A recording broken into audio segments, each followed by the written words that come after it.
We need to understand the role of culture in post disaster long term recovery. And in order to really understand the role of culture, first thing that we need to understand is what we mean by culture. Where is culture embedded?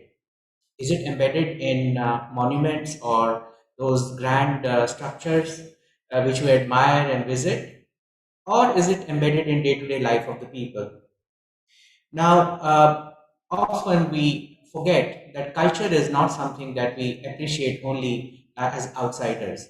Culture is part and parcel of our life, a life that is lived day to day, on day to day basis. So, we need to really look at culture from the perspective of people's lives. And at the other hand, we also need to look at culture from the context within which it is embedded, whether that context is social, economic, whether it is environmental, or even institutional. The other important aspect of culture is that it is never static.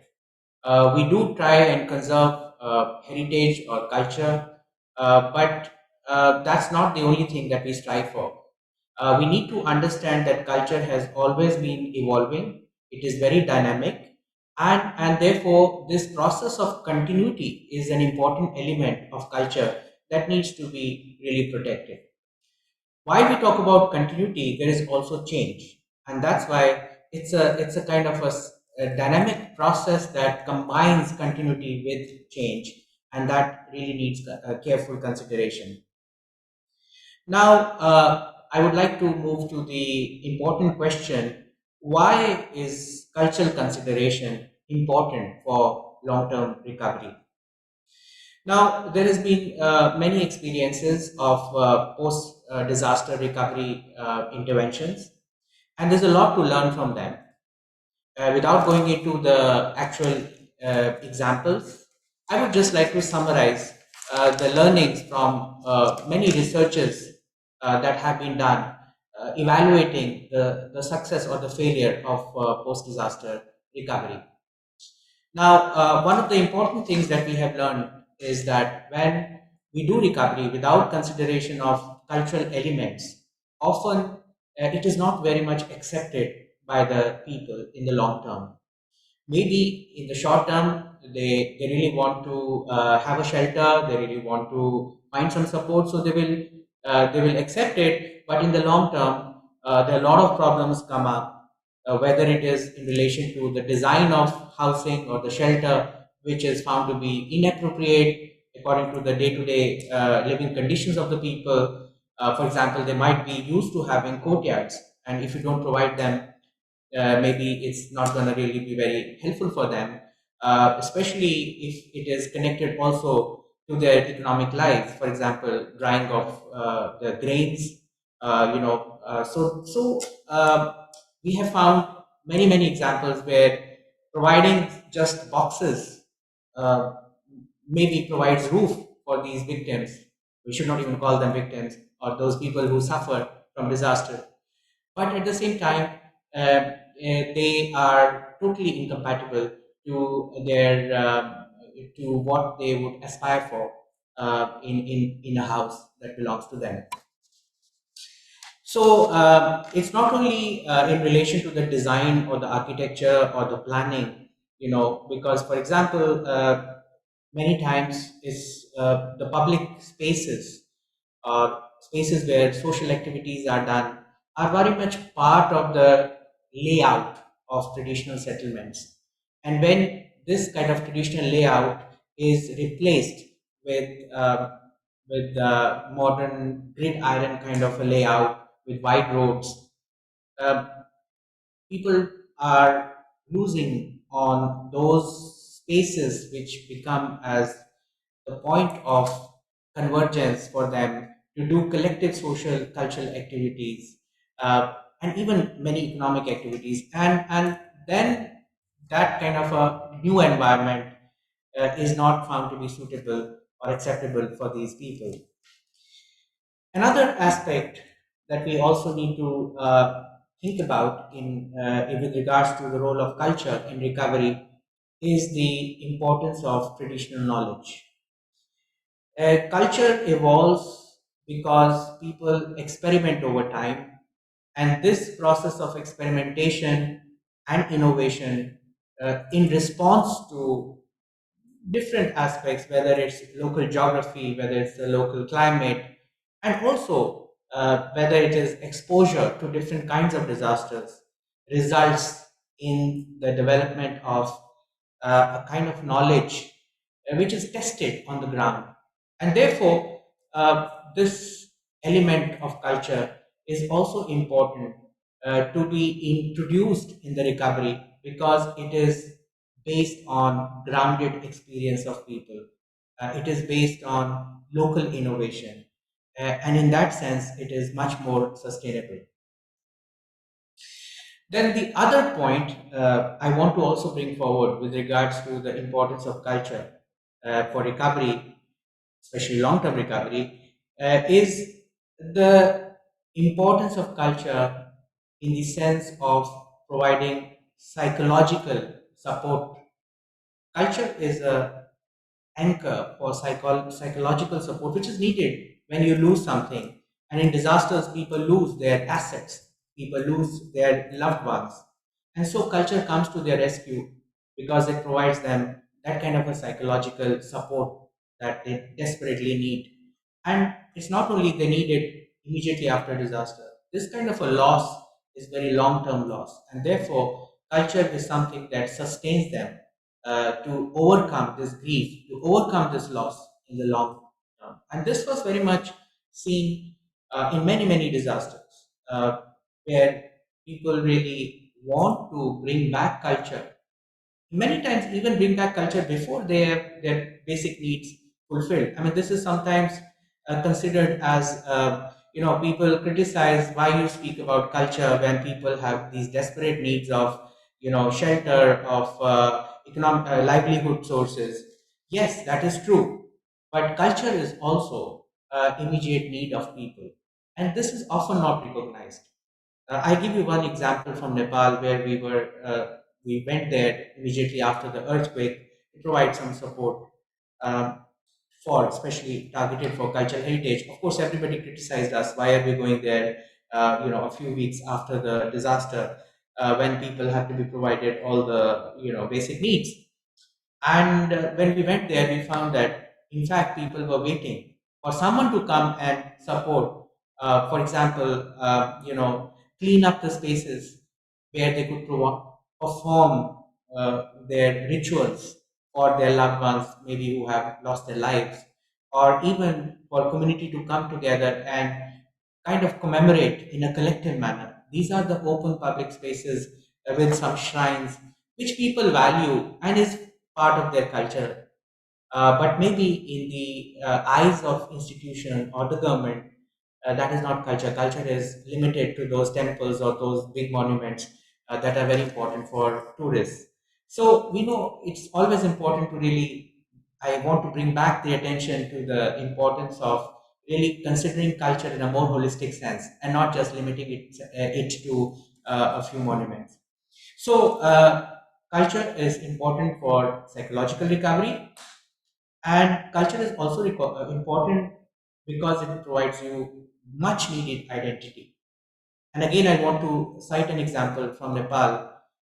When we went and were looking for the needs of with the perspective from the point of view of culture, we found that in one of the villages, when we were talking to younger lot who had lost their houses and they were staying in temporary accommodation, when they came to know that we are there to kind of provide support with respect to culture, they all came to us and they asked that, can you help us rescue traditional windows from the houses that have collapsed or have got severely damaged. They said we can rebuild our houses and we can get support, but we also want to put back those windows in our houses.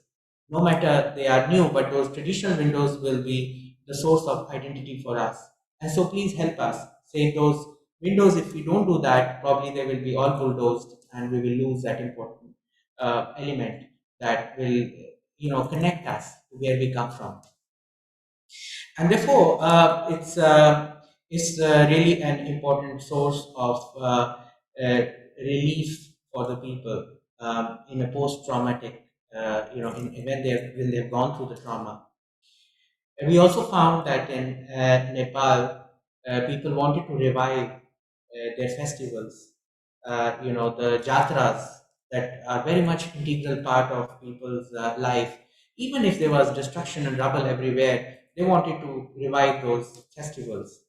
And this was also seen after 2001 Gujarat earthquake, where we found that this was Navratri time, and people had, of course, villages were in rubble, but people cleared the important areas within their villages and their towns, and they did perform the festival.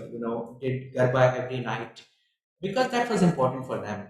They all dressed up in their traditional costumes, and they kind of wanted to uh, do these because this was something very important for them, even if they were going through a lot of grief. Now, culture has to be seen as an anchor that galvanizes people for collective action, and that collective action is so crucial in post-disaster recovery. And that's why we really need to consider culture not just as some symbolic thing or something which is very, very sentimental, which it is, but it also has to be seen from a very practical point of view as an anchor that is going to be very supportive for a collective action. We have found often in many disasters. In Myanmar, after the earthquake in 2016, we found that it was uh, the kind of religious institutions which were organized around many of the traditional structures, historic religious structures, which actually galvanized people to come and provide relief and contribute towards recovery process. And so that's another angle that we must take into consideration.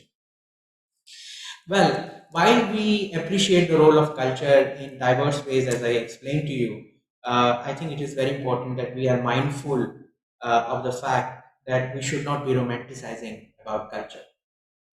Every time culture has to be reevaluated, as some of the value systems might have become obsolete, and even some of the traditional knowledge might have become outdated. And therefore, it's not that something is old because something is important from the comes from the past, that we have to always keep it as it was. It always has to be reevaluated, and it has to be kind of reconfigured, uh, because it may not be apt if you just take it as it was. From the many standpoints of view, for example, from the standpoint of human development, it may not be equitable. It may not be very much sensitive to resources. Maybe a certain kind of wood is no longer available or is environmentally not sustainable. So we have to look for some other alternatives. And some of the rituals might be making people passive, or it may not really, um, it may make them superstitious. So we cannot really accept culture in a very, blindly. It has to be always relooked at in the current context. Um, Culture, although it binds people, as I said, it can be a good anchor.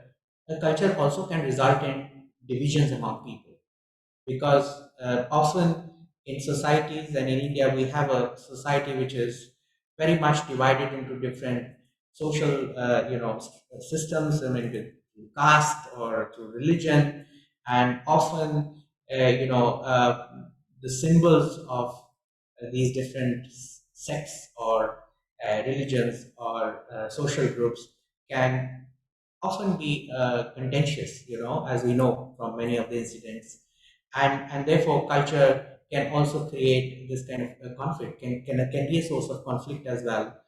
And therefore, it's very important when we think about culture that we make conscious attempt to take into consideration the diversity of culture, the diversity of cultural expressions, also various perceptions of what a single piece of culture or cultural heritage might be, because it might be perceived differently by different people. It may not have the same perception by everyone. So it's very important that that kind of consideration of multiple views, multiple perceptions is always considered when we look at culture with regards to its consideration in recovery process. Now, we need to ask ourselves, uh, is it that culture is adequately considered in post-disaster actions by the decision makers, by NGOs, by donor organizations? Is culture getting its right place, or is it not getting its right place? There are enough examples to show that even though a lot of research has been done in this area, and even though we do talk a lot more than before on the role of culture in long-term post-disaster recovery, it is still there's a still that needs to be done. Still a lot that needs to be done to mainstream cultural considerations in post-disaster recovery.